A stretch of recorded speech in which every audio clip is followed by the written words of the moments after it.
The following program is paid for by Absolute Mortgage, a division of Finance of America Mortgage, LLC, Equal Housing Lender, NMLS 1071, AZBK 0910184. Tina Mitchell, MLO 145420, is a licensed loan originator with Absolute Mortgage. Visit AbsoluteLoans.com or call 888-90-HOMES for cost information.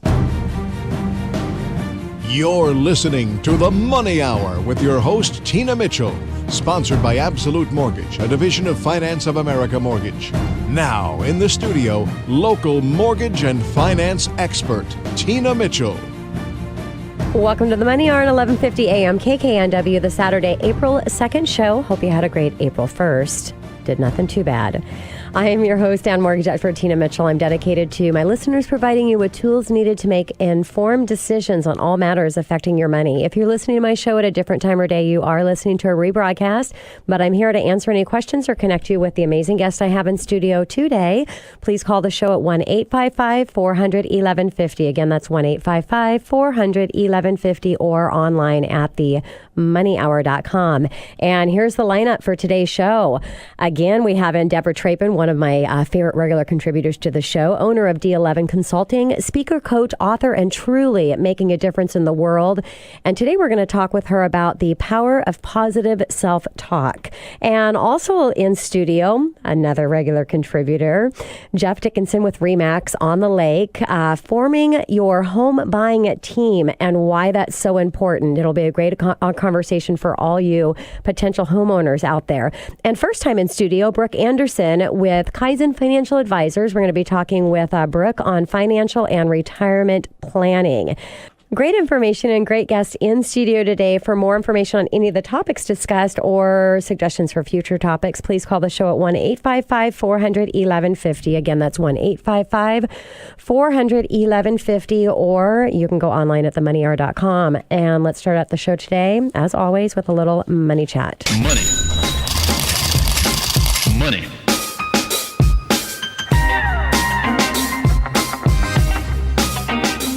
It is that time again. It's coming up soon. Tax time. We are hitting the beginning of April, so you're going to be getting ready for this. And some common mistakes that can be made doing your taxes that I wanted to share with you today.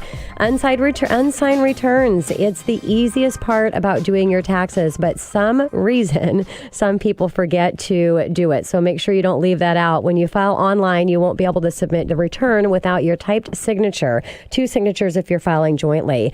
But when filing on your own, this is often overlooked. An unsigned tax return is like an unsigned check. It's not valid with the IRS states. So wrong Social Security number is another one. While you should have your own Social Security number memorized by now, taxpayers often enter in the wrong numbers for their children and other family members. So if you're unsure of the number, get Social Security cards out and copy it from that. Otherwise, you risk getting your return kicked back to you by the IRS.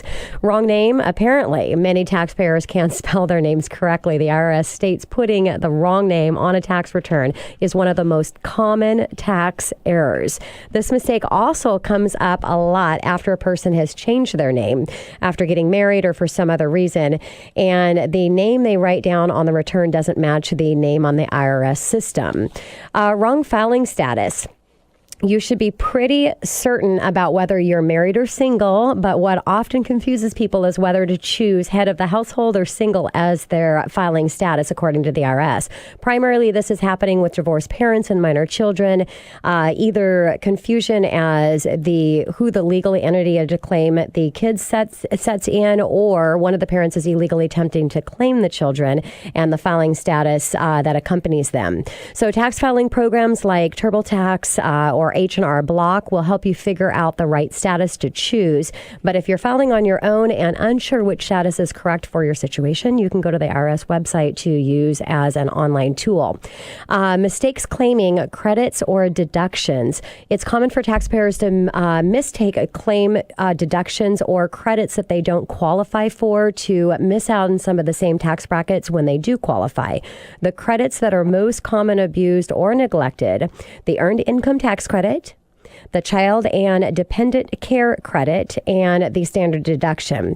Now, with ever-increasing complexity of the tax code, it's no wonder they continue to see errors on the credit or deductions. So if you're filing solo, make sure that you read the instruction carefully to ensure that you qualify for a given credit. Otherwise, tax software should help you determine which credits you can and can't claim. Now, wrong bank account numbers. When requesting a refund via direct deposit, you must enter the bank account number on the tax return. But even if one number is off, the IRS won't be able to transfer your refund into your account and will send you back the return back to fix those mistakes. So obviously, we don't want that. You want to get your money back if you've got any coming to you. Now, math errors is another one. The IRS states that people who file with a pen and paper are 20 times more likely to make mistakes than those that file who do e-file.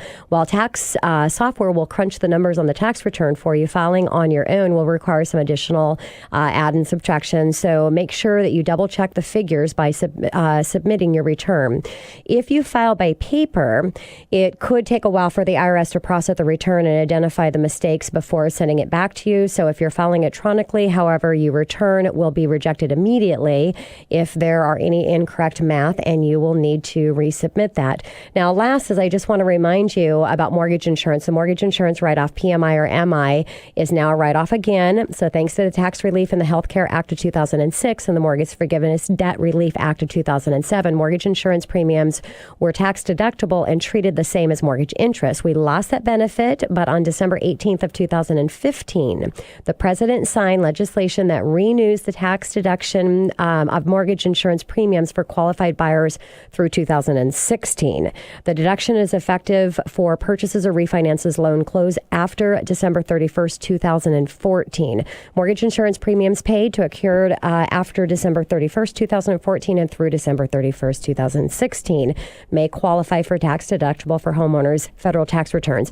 Now, this would apply to your monthly mortgage insurance as well as your buyout. If you've heard me talk about mortgage insurance before, as my profession is a mortgage consultant, I'm really favorable over the buyout mortgage insurance, or what's called the single premium. So you're paying a one-time fee upfront to buy the mortgage insurance out upfront, so you're not paying that monthly mortgage insurance. So you may forget that you actually have mortgage insurance. You've paid for it. So your mortgage is still insured in case you default. The bank's going to get their money back, or a percentage of it. But it is still mortgage insurance. So you get to write that off. So make sure that you don't forget about that. So there's my money chat for today. And coming up next in the Money Hour, does your self-talk matter?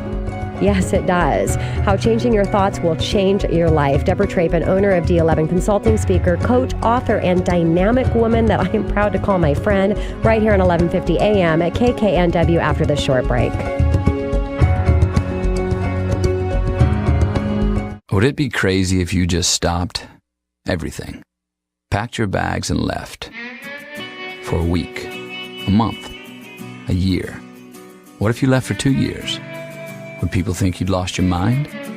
What if you were going far away to help in a village on the edge of the Gobi Desert? A village crowded with Buddhist temples, not skyscrapers. A place where there isn't a word for recluse, but 1,000 words for community. Would it be crazy to go 5,000 miles from home? To spend time with people the rest of the world only reads about? To build libraries and fill them with stories? Prepare a meal with food you helped grow? To teach children and learn a thing or two about yourself? Would that be crazy? Peace Corps. Life is calling. How far will you go? To find out more, call 1-800-424-8580 or visit peacecorps.gov. There's one thing you can never have sex without. It's not something you buy. Or something you take. In fact, there's only one way to get it. It has to be given to you, freely. It's consent. Because sex without it isn't sex. It's rape. Consent. If you don't get it, you don't get it. It's on us to stop sexual assault. Learn how and take the pledge at itsonus.org. You're listening to The Money Hour with your host, Tina Mitchell. Sponsored by Absolute Mortgage, a division of Pinnacle Capital Mortgage Corporation. Now, in the studio, local mortgage and finance expert, Tina Mitchell. Welcome back to the Money Hour with your host and mortgage expert, Tina Mitchell, right here at 1150 AM KKNW, the Saturday, April 2nd show. I build a network of elite industry professionals every week, sharing their knowledge and expertise to my listeners. If you're hearing my show at a different time or day, you are listening to a rebroadcast, but you can always call the show at 1-855-400-1150 or go online to themoneyhour.com to ask any questions, get connected with my guest. If you miss any of the show or you want to re-listen to my guest segments, they're always posted online. And right now in studio, I'm happy to have a conversation with Debra Trappen. She's owner of D11 Consulting. She's also a speaker, a coach, an author, and is really making a difference with business professionals and getting connected to who they are and transferring that into their business. And today we're going to talk with Debra about the power of positive self-talk. Debra, excited to have you back in studio today. Thanks for coming in. Thanks for having me. I love to be here with you, Tina. Thanks, Debra. And a little bit about Debra. She is Chief of Sass, Moxie and Experience of D11 Consulting. She founded the firm to help growth-minded women in business and companies who want to serve them shine online and fire up their personal and business brands along with their attitudes. If you want to start a business, attract more ideal clients, build influence, or apply your voice, but have no idea where to start, Debra's the one that can help you with that. Get ready to clarify your values, your purpose, your niche, define what social media platforms are at the best that you can, and achieve your goals. All with lots of tech tips, oodles of moxie, and tons of fun along the journey. Debra's daily mission to ignite passion, influence purpose, and inspire progress by connecting, engaging, elevating, and empower relationships and ideas. Her superpower, creating clarity in chaos. She helps you navigate and focus on the truth and fires you up to take action. And if you haven't picked up Debra's book, you definitely want to do that. Debra, can you tell them where to pick up your book? Absolutely. Well, of course, you can go to thebigamazon.com and search Fire Up, Taking Your Life and Business to 11, or you can search my name, Debra Trappen, Trappen. Looks like Trappen, says Trappen. And you can tell by her voice that she's got quite the personality. If you could just see her in person with her fiery red hair. Debra, excited to talk about the power of positive self-talk. And so you're passionate about your personal brand, positive attitudes, and leading ourselves and others into greatness. Now, you're here to help my listeners kick their negative self-talk to the curb and take their thoughts to 11. So I'm excited for that. So can we start out with defining self-talk and the amount of positive and negative thoughts in your daily lives? Sure. You know, this is something that I've really become very passionate about over the last, say, 18 to 24 months, because in particular, working with solopreneurs and leaders, we tend to work on our own a lot. Mm-hmm. And that means that our voice is the one we hear the most, no matter what. And I found that those who are really successful are really very fierce about paying attention to their self-talk. Mm-hmm. Now, there's all sorts of stats all over the place that say, you know, sometimes 90% of our self-talk can be negative, but the average is about 70% of our self-talk isn't wonderful. Yeah. And how sad is that? Yeah. You know, this is the constant mental chatter that's going on inside of our heads, telling us, gosh, am I good enough? Mm-hmm. Or most of the time it's saying, I'm not good enough. And the concept of the power of saying I am and what follows that is so epic in our success that in particular as independent sales professionals and in the real estate and financial services space, understanding that those thoughts produce feelings and those feelings produce actions. And that's so important to understand that it really does. Your self-talk dictates how not only how you show up for yourself, but how you show up to the world. And so I really am super excited to really get everyone fired up to be their biggest cheerleader. Yeah. And even if it just starts with being aware of the self-talk and knowing, yes, there is a voice going on in my head. It's because I think what happens is we become unconscious about the voice that is in there. And that's a good point. And I think when those negative thoughts come in, because they are, just you said, statistics show 70% of them, it's not trying to eliminate or get rid of them, but it's really just trying to go, you know what, I welcome and understand that you're here. Thanks for coming. Let me get back to business and bring in the positive thoughts. So you talk about telling ourselves truths instead of making up stories. What do you mean by that? So this is a really great exercise to go through. And when I remember myself to go through this exercise, I'm blown away at how often I personally spend my time in the stories. So what I mean by that is there are events that happen in our lives, and those are factual events. This is where people kind of go off the rail. And factual means it's written down somewhere, it was captured by video or audio. It is a fact. It exists.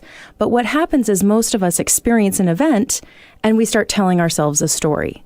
So a client didn't choose us to list to their home. That's a fact. Yes. They said no. Yes. The stories we start to tell ourselves is, I don't have enough experience. They don't like me. My presentation was awful. And that in turn triggers feelings. Got it. Feelings of inadequacy, sadness, depression, a variety. Usually when we go event, story, feeling, the feeling tends to be negative. Yeah. And so when you're talking in this, telling yourself the truth, instead of taking the event and moving into a story, take the event and say, what feeling do I want to have from this event? So I didn't get the listing. Yep. So I want my feeling to be that, okay, what can I learn from this? Yes. I want to feel positive about that. So instead of jumping to a story, let's jump to an action. Yes. Let's have a discussion on why we didn't get the listing. If we can't, then let's look at it ourselves from a positive learning perspective. I think too often we look at no's as failures and they stop us, as opposed to looking at no as an opportunity to fail forward. Exactly. And learn something from it. So if you just look at your day and you say, what's happening to me and when? You lose your keys, you're not an idiot. Yes. It happens. We all lose our keys.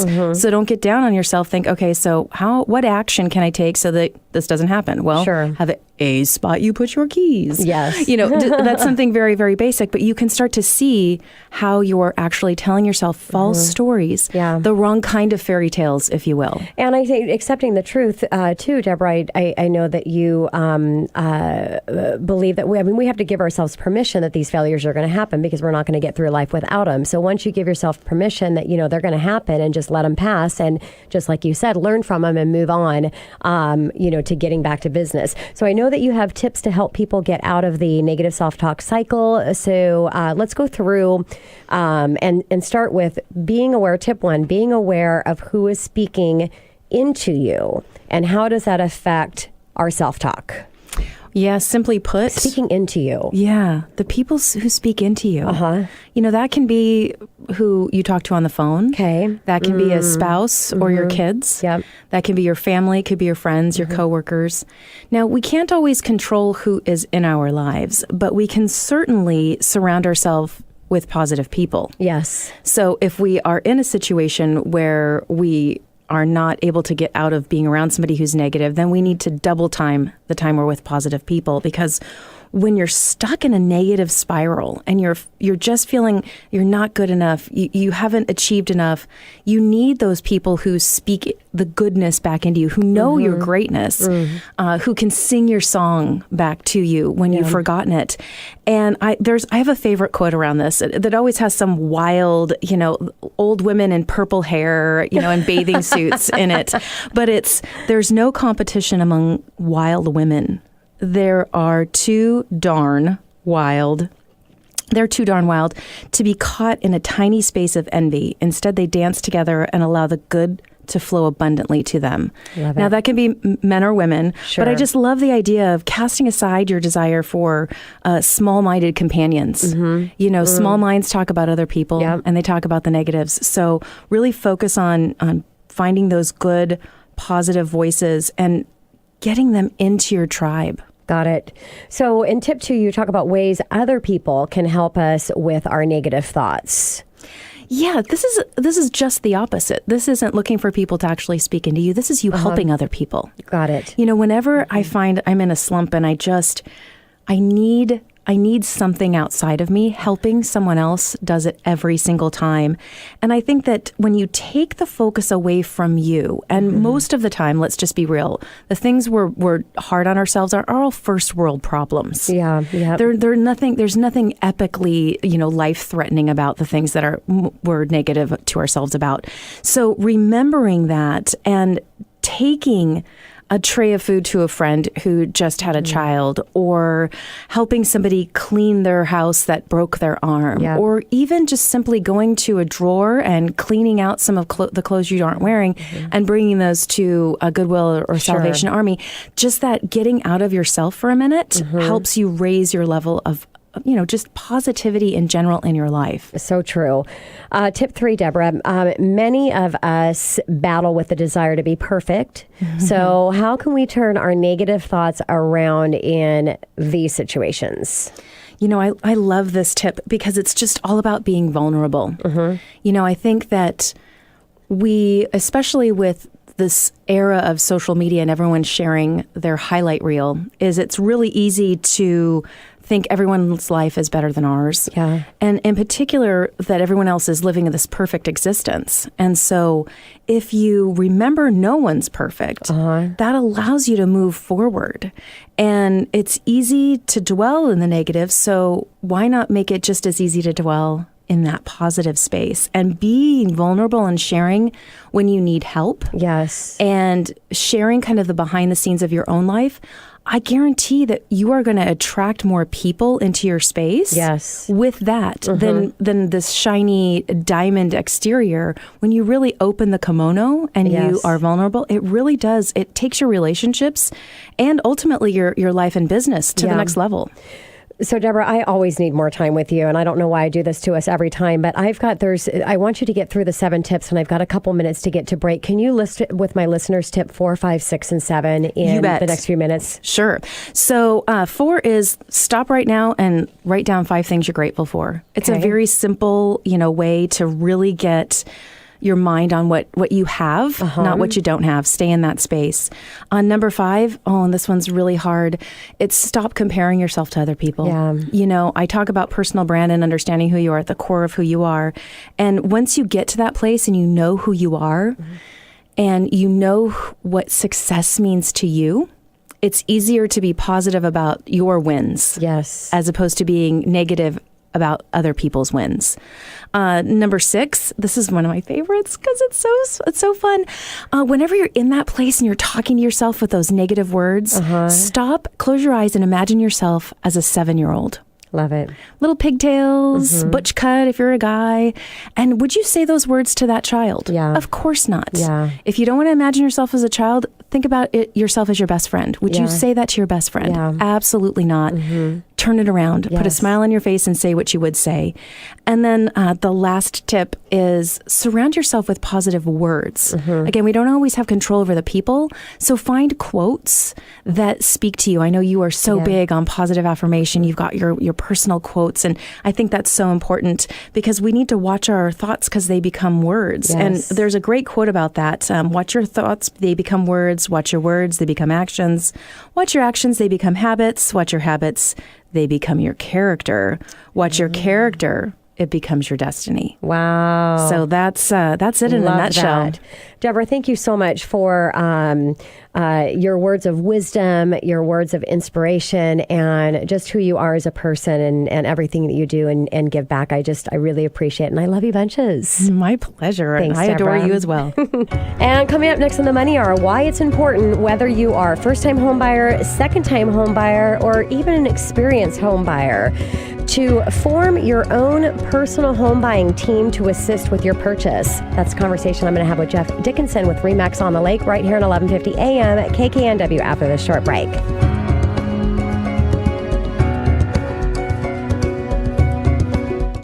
Chris, you're not acting like a grown-up in our relationship. Am too. There's your comic book collection, the race car bed. I'm young at heart, but I put money into my 401k every paycheck. I'm taking control over my financial life, and that feels pretty grown up to me. Put away a few bucks, feel like $1,000,000. For free ideas and easy ways to save, go to feedthepig.org. That's feedthepig.org. Are those footy pajamas? This message brought to you by the American Institute of Certified Public Accountants and the Ad Council. When I was little, I didn't talk for a long time. I liked things to always be the same. Anything new or different would scare and upset me. I was very sensitive to lights and sounds. It was almost like I had bigger eyes and ears than everyone else. So I built secret hiding places where nothing could get in. I didn't like looking people in the eye. It made me feel uncomfortable. I'd throw big tantrums over little things like when my socks didn't match. Sometimes I'd do the same things over and over. Until one day, I found out I had autism. My family got me help. Slowly, I learned how to live with it better. You can see signs of autism in children as young as 18 months. Early intervention can make a lifetime of difference. Learn the signs at autismspeaks.org/signs. Brought to you by Autism Speaks and the Ad Council. You're listening to The Money Hour with your host, Tina Mitchell. Sponsored by Absolute Mortgage, a division of Pinnacle Capital Mortgage Corporation. Now, in the studio, local mortgage and finance expert, Tina Mitchell. Well, welcome back to The Money Hour with your host and mortgage expert Tina Mitchell right here at 1150 AM KKNW, the Saturday, April 2nd show. I'm here to empower our community, providing you with opportunities and solutions when it comes to your money. If you're hearing my show at a different time or day, you are listening to a rebroadcast. You can talk with the guests that I have in studio or suggestions for future shows. Just call the show at 1-855-400-1150 or online at themoneyhour.com. And in studio right now, Jeff Dickinson with RE/MAX on a lake, forming your home buying team and why that's so important. Jeff, thank you so much for coming back in studio. Always glad to be here, Tina. And a little bit about Jeff. He has, over the years, Jeff has been involved in the development of apartment, office buildings, residential condominiums, and self-storage facilities. His real estate practice includes extensive buyer and seller representation of residential properties through the Puget Sound region. Jeff is also founder and director of RE/MAX Home Advantage Program, one of the most successful real estate teams. The primary focus is corporate employee representation with over 90 corporate clients, including Boeing, UW, King County, City of Seattle, Harborview Medical Center. And if you have to be the best of the best to get into corporations like this. And Jeff, I know your unique spin is really putting together a community of experts, just like I do here with the show, but out there in the field and helping homeowners so that they're set up and ready to go for the biggest purchase they're going to make in their life. So very excited to share this information with my listeners. So whether, again, you're a first-time home buyer buying a second home or you feel that you're experienced, forming that team of experts that are going to help you be successful at the highest level that you can is our conversation today. So, Jeff, why is that so important? Well, I represent about 40, 50, 60 buyers each year, and it amazes me how many of them just take for granted the home buying process. It's our largest purchase in our life for the most part. So it's just really important to get some expertise on your side.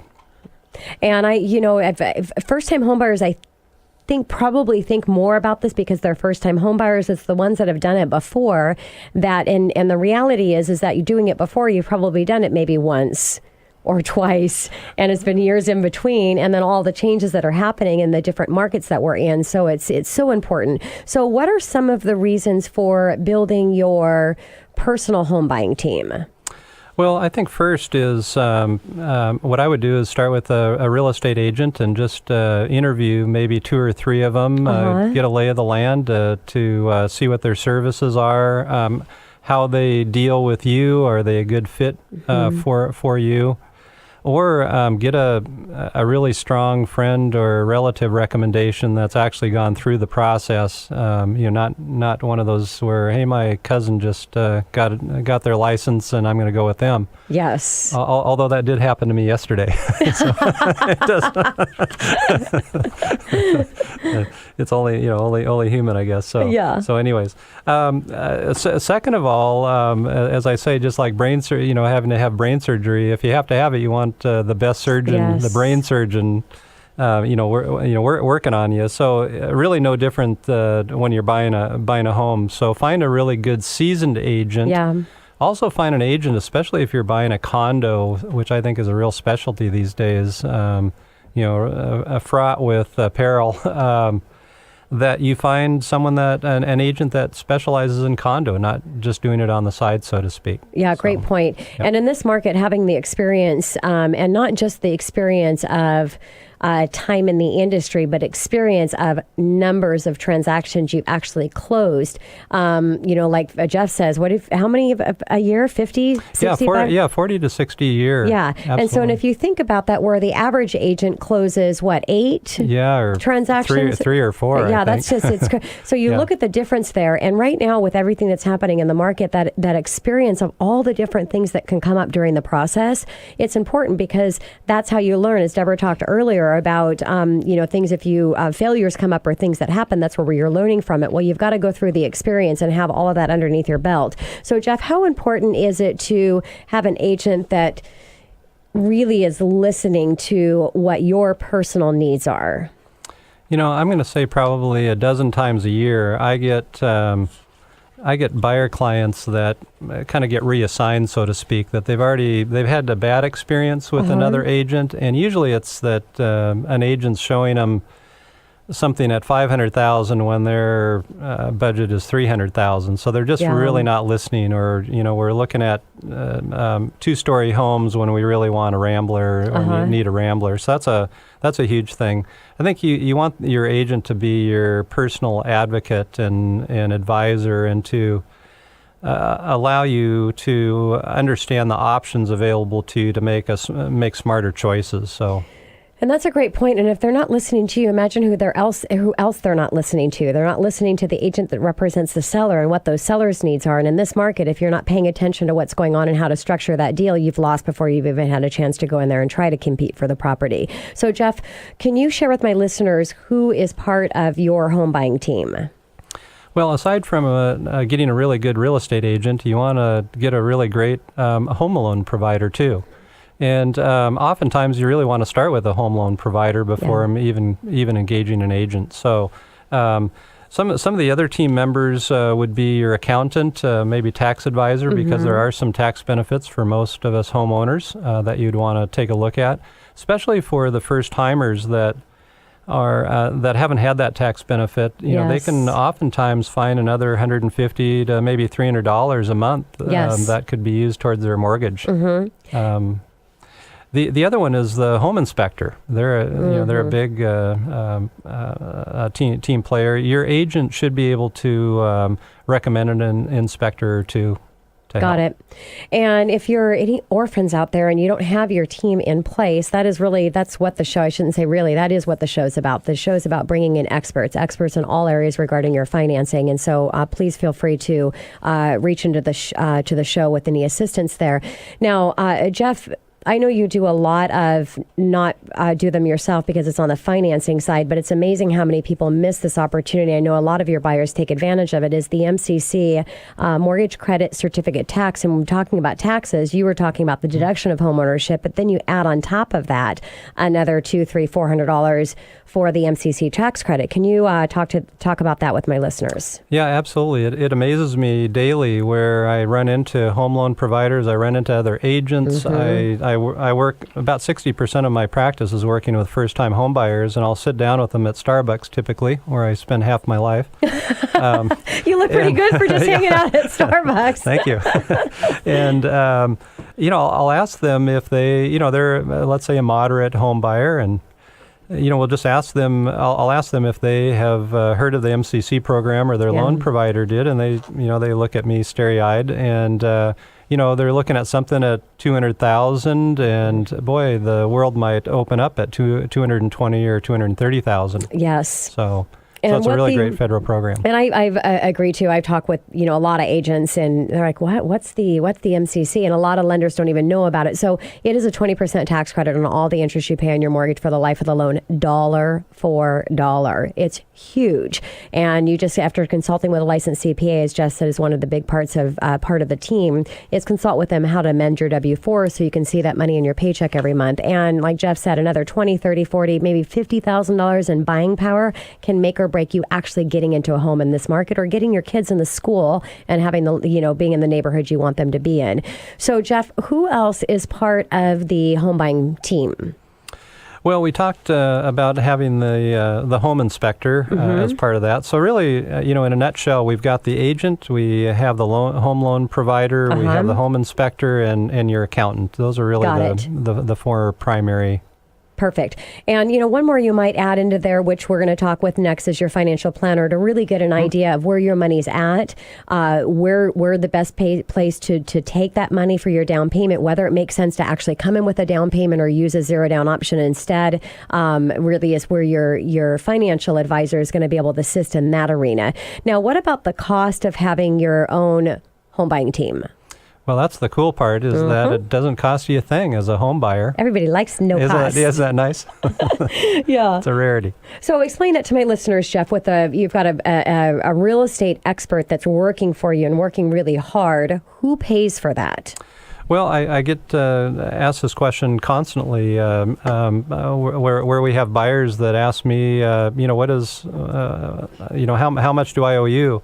And so, it's zero. So basically, in real estate, the seller pays the commission for both the buyer agent representation and the sellers. Perfect. And since I'm a mortgage expert, just to let you know, you don't pay for your mortgage expert either. The bank pays for that. So as a buyer, you've got it pretty good. So let's talk about starting that process. So if any of my listeners are thinking of becoming a homeowner, first time, second time buyer, investment property, second home, whatever that may be, when should they be putting together that buying team, Jeff? Well, I say it's never too early to start forming your team. If you're a year off, 2 years off, that's fine.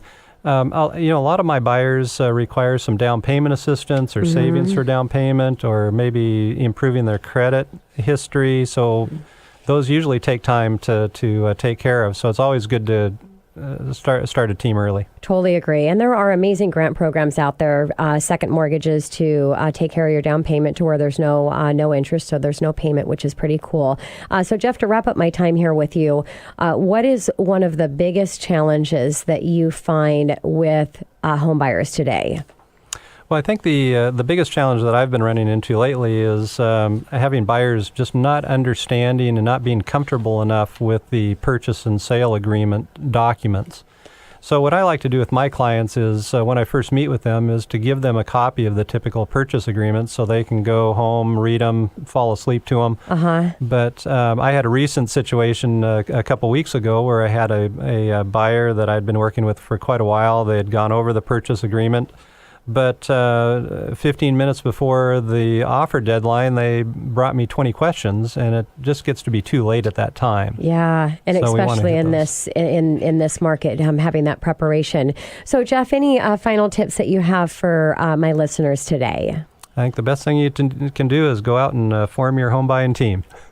Wonderful. Jeff, thank you so much. It's always a pleasure talking with you. And again, just a real leader in our local market here. And I highly suggest reaching out to Jeff if you're thinking of buying a home. Have some time and like Jeff said, interview with your real estate expert and see if it's a good fit for you. And make sure you ask how many buyers that they're working with on an annual basis, because that can make or break this process being successful for you. Jeff, thank you again so much for joining me. My pleasure. Thank you, Tina.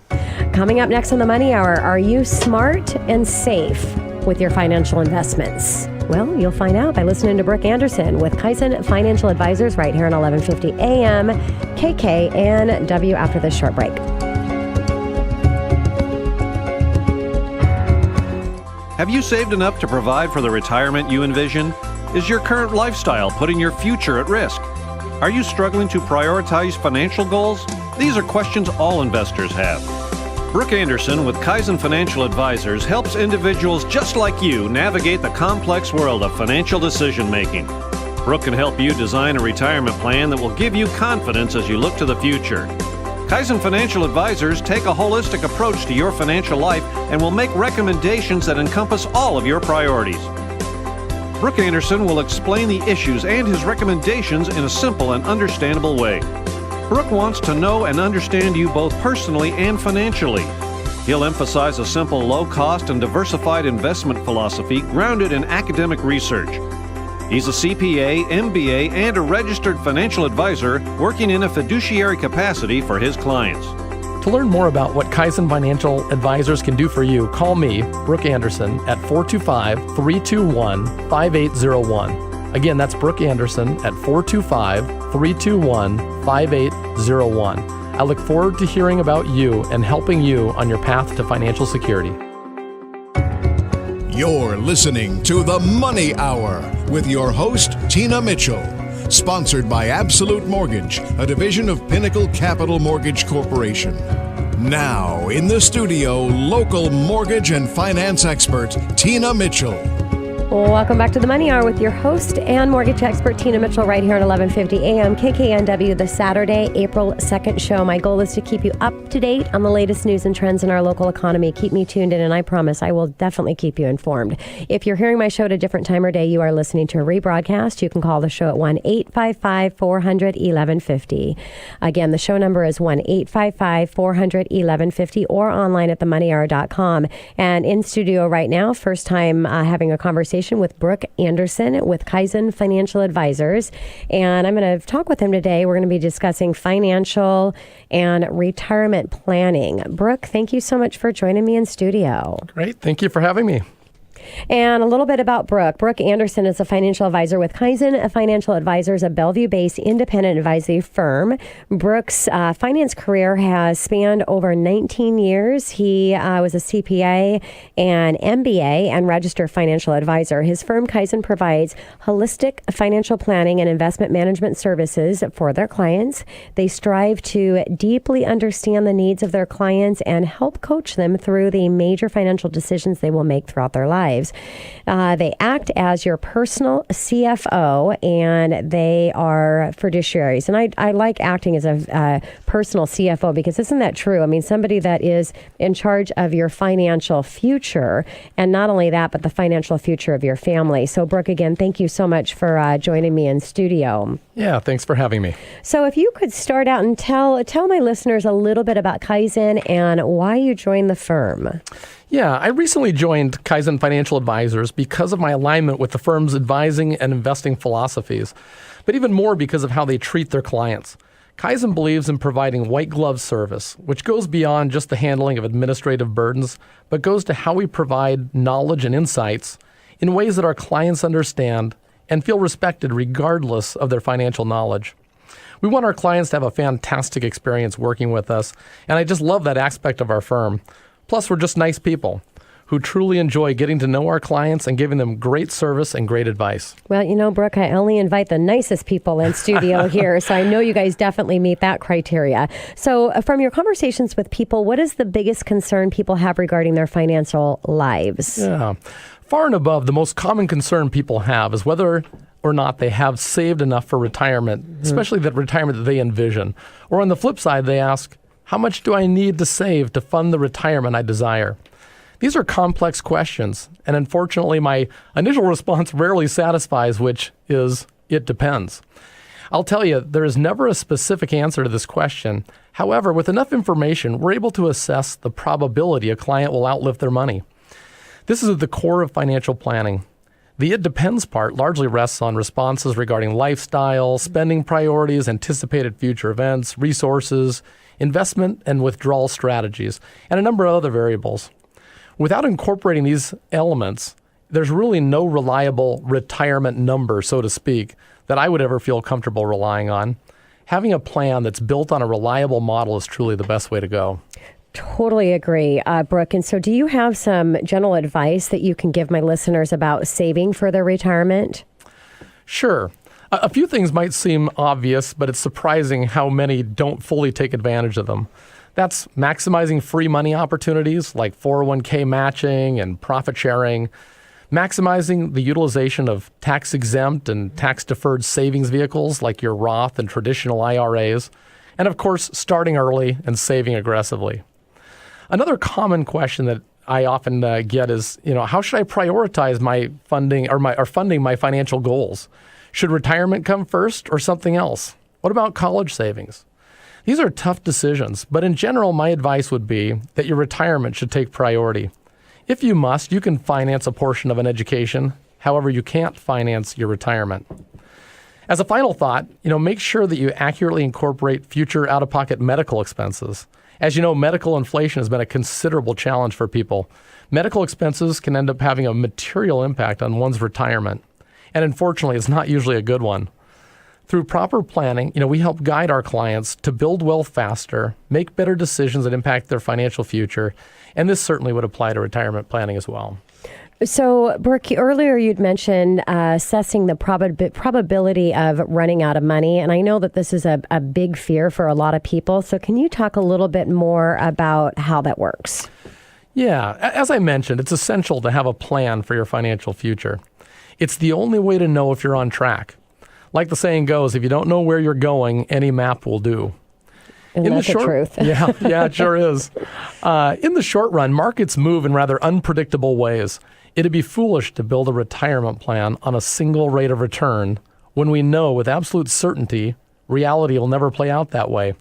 In our practice, we model simulated market scenarios with our clients' portfolios.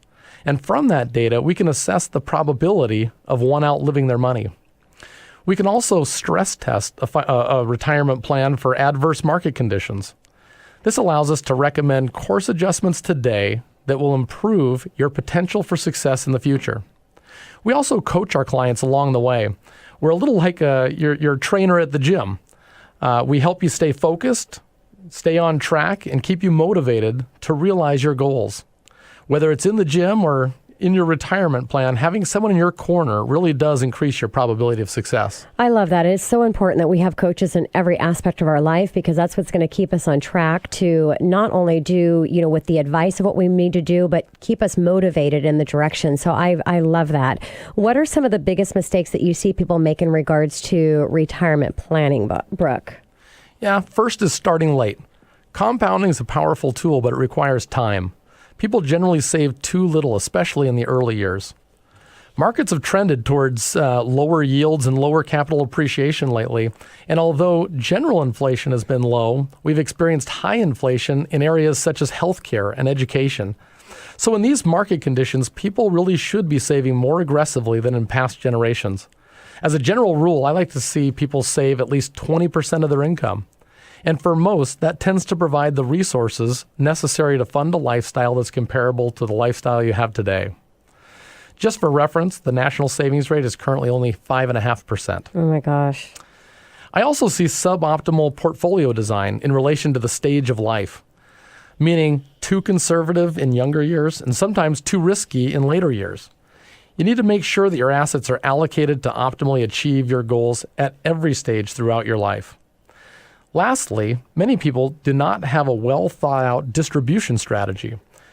How you take withdrawals from your retirement account is generally far more important and strategic than how you accumulated them in the first place.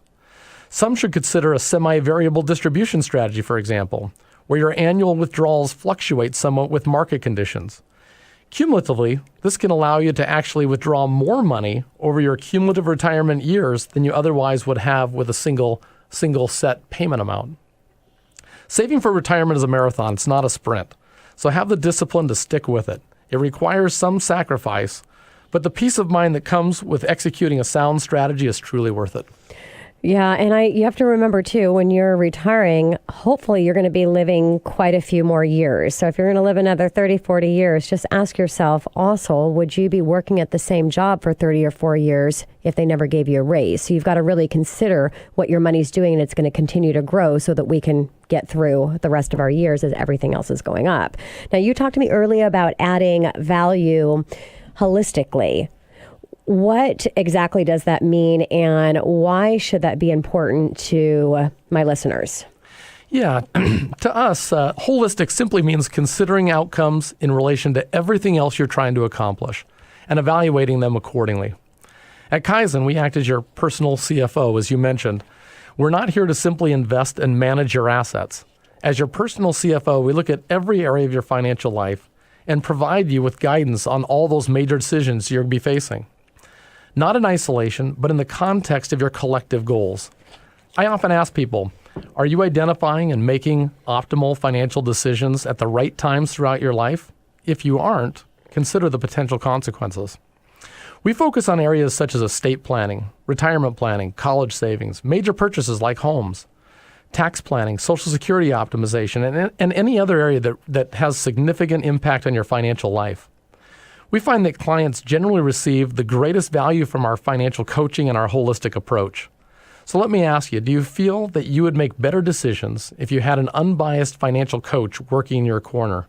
Our clients certainly do. I certainly agree with that as well. So obviously managing client portfolios is a big part of what you do. Now, when it comes to portfolio management, do you have some general advice that could benefit my listeners? Sure. Several thoughts come to mind. First is risk. Everyone's a long-term investor until the market crashes and their emotions take over.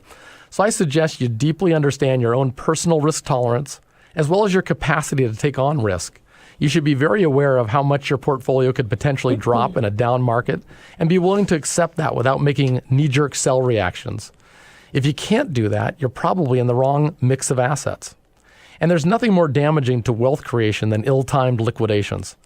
You may have heard the statistic, but a stock investor who misses the 10 best days over the last 20 years realizes a return that's been nearly cut in half. You really don't want panic selling to cause you to miss those critical up days in the market. So make sure your portfolio is properly diversified across worthy asset classes that align with your specific goals. This should include both international and domestic securities, and this will improve your risk-adjusted returns that you'll realize within that portfolio. Third, minimize your fees. So minimize your fees through efficiently operated funds that also charge low expense ratios. And you want to manage your assets across your accounts collectively and maximize tax efficiencies. And lastly, periodically rebalance your portfolio to maintain your desired risk levels and take advantage of tax loss harvesting opportunities in that process. At Kaizen, we employ all of these practices in our investment advisory services.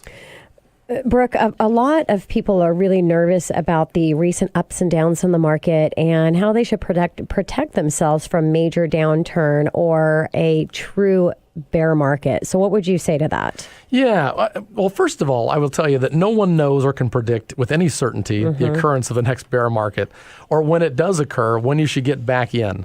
In fact, I'd be leery of anyone that claims that they do know. Your best defense is to have a properly diversified portfolio. And this means a mix of assets whose movements are not perfectly correlated with each other. And that covers that cover a wide range of economic sectors and geographies. In a lot of cases, I would also recommend augmenting diversification with a bucket strategy. You sort of have one bucket that's your safety bucket, where a retiree might have several years of income for near-term needs, and a different bucket that provides for your long-term growth and inflation protection. And obviously, if retirement's a long way out, that safety bucket is less relevant, but it obviously becomes more relevant as you approach retirement years. And when it comes to funding your safety bucket, the timing can be tied to market conditions. There's no point in selling stocks from your growth bucket to fund your cash bucket in the depths of a bear market. Having the cash to ride through a bear market is the whole reason for having that bucket in the first place. So if properly designed, your allocation and diversification strategy should allow you to stomach the market's ups and downs without losing sleep at night. And as I stated earlier, if it doesn't, you probably own the wrong mix of assets. Lastly, I recommend not taking more risk than is necessary to achieve your desired goals. Because remember, peace of mind is worth something too. Yeah, definitely. So after hearing some of the advice today, if a listener is interested in exploring the idea of an advisor, can you provide some practical advice on choosing an advisor, Brooke? Sure. Here's a few things you should consider. First of all, make sure your advisor is a fiduciary. A fiduciary is obligated to act in your best interest, even if it's to their own detriment. And if they're not a fiduciary, simply put, they do not have to act in your best interest. Secondly, understand specifically what services you want from an advisor, be it investment management or retirement planning, financial coaching, tax planning, all the things that we've discussed so far. Not every practice is going to offer every service or offer that service to the extent that you'd like. And third is trust. Do you align philosophically with your advisor? Get to know them.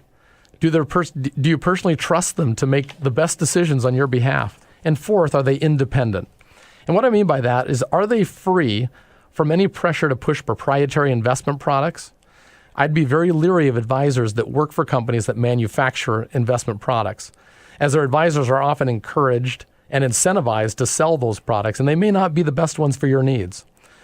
Are they motivated in any way by transactional compensation schemes? I would strongly recommend you consider a fee-based advisor. This is where the advisor gets paid via a set schedule and not by getting you to move in and out of products, which can create a conflict of interest. Lastly, make sure that you personally feel comfortable with your advisor, as this should be a long-term and open relationship. You need to know that you are getting great advice, prompt service from someone you trust. Brooke, thank you so much. I've got just 5 seconds here, and here I've got to wrap up the show. But good client for Kaiser. What do they look like? I would say that client is someone who's not focused purely on short-term results. We don't make short-term strategies to and jeopardize long-term returns as a result. So I would say it's somebody that values a long-term relationship with their advisor, and that values holistic planning, that considers their whole life in all the decisions that are being made. Wonderful. Brooke, thank you so much for joining me in studio. We'll definitely have to have you back. I appreciate your time. Great. Thank you for having me. And this is your host and mortgage expert, Tina Mitchell, signing off for the day. It has been an hour, but don't worry, I'll be here. Same time, same place next weekend, right here at 1150 AM KKNW. Enjoy the amazing rest of the weekend. Bye, guys.